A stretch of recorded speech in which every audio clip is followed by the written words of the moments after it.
Hello, I'm David Hughes. Welcome to Your Perfect Body, the podcast of the Esoteric Teaching community.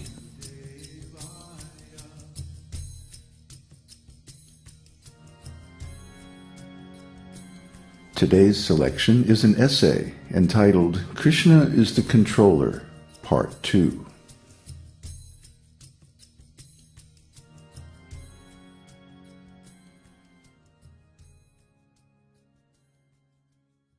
The method of devotional service given in the esoteric teaching is to engage the senses of our present body in spiritual service to Kṛṣṇa, the master of the senses, recognizing that he is the proprietor and controller of everything. This gives us real happiness because it frees us from the karmic reaction to our acts. But in the beginning of Bhagavad-gītā, Arjuna does not appear to recognize this. Therefore he says, evam uktva hrsikesam gudakesah parantapah na yotsya iti govindam uktva tusnim babhuvaha.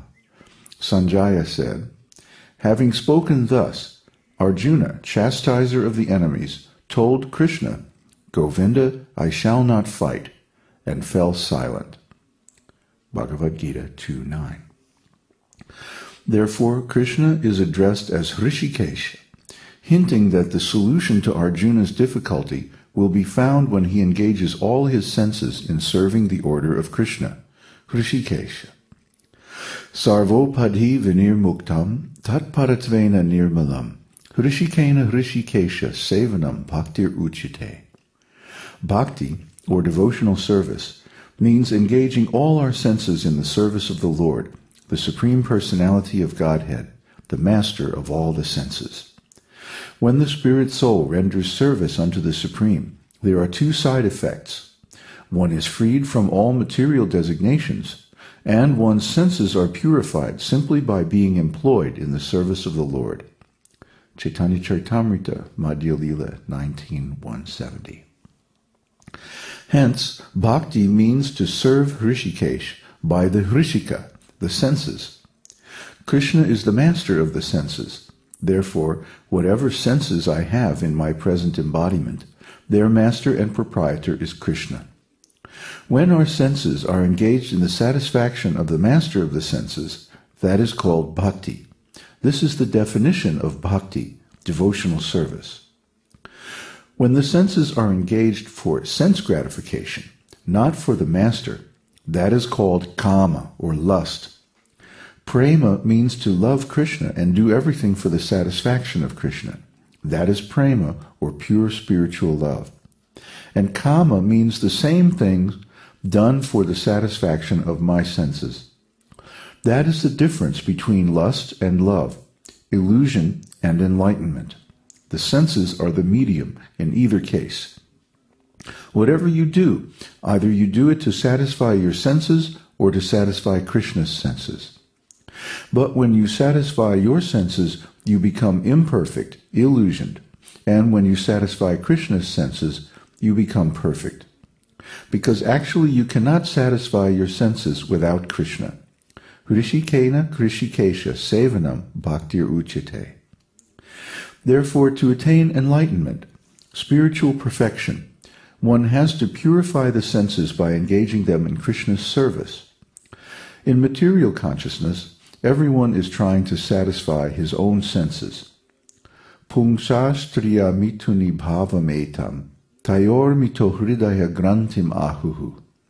Ahto griha kshetra sutapta vittayar janasya mohoya maham mameti. The attraction between male and female is the basic principle of material existence. On the basis of this misconception, which ties together the hearts of the male and female, one becomes attracted to his body, home, property, children, relatives, and wealth. In this way, one increases life's illusions and thinks in terms of I and mine. Śrīmad-Bhāgavatam 5.5.8.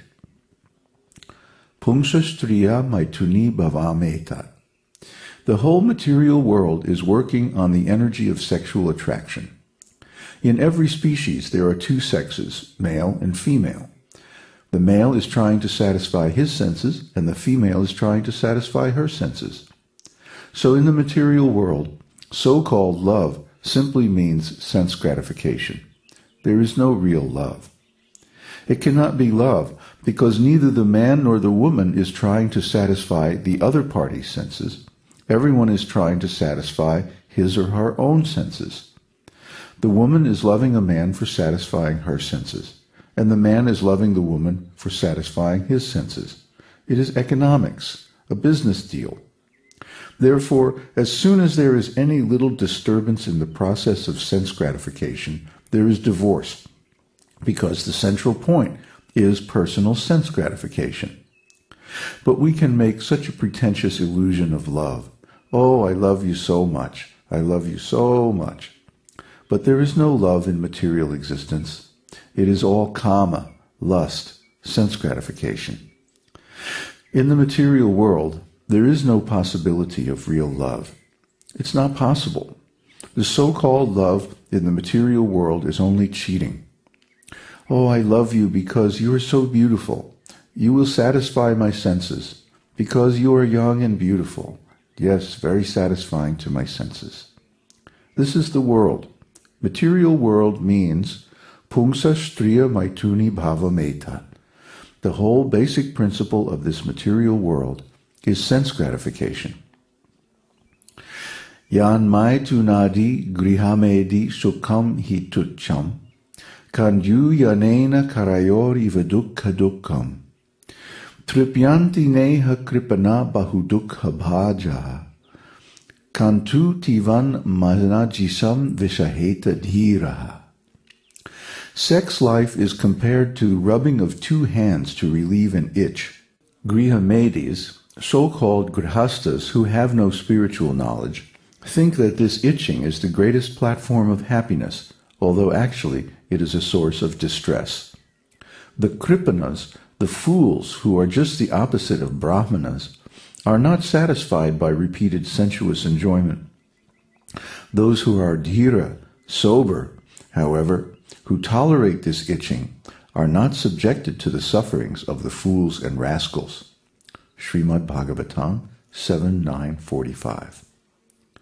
In this material world, so-called romance, society, friendship, and love, everything is dependent on sense gratification, maitunadi, beginning from sex life.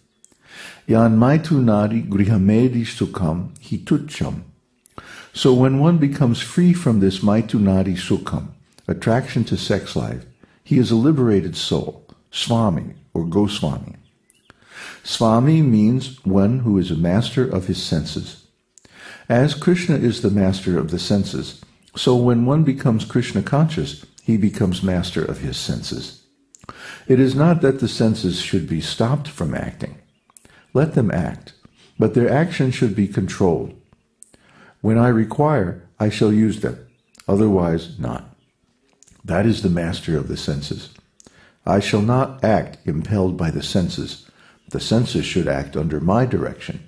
That is Swami. Therefore Arjuna is called gudakesah. He is a master of the senses. He is not refusing to fight because he is a coward, but he is compassionate because of being a devotee of Krishna. Anyone who becomes a devotee of Krishna automatically has all good qualities manifest in his body.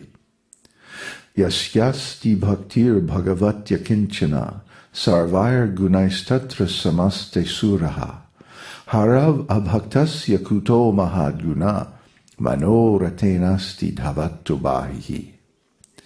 One who has unflinching devotion for the personality of Godhead has all the good qualities of the demigods. But one who is not a devotee of the Lord has only material qualifications that are of little value.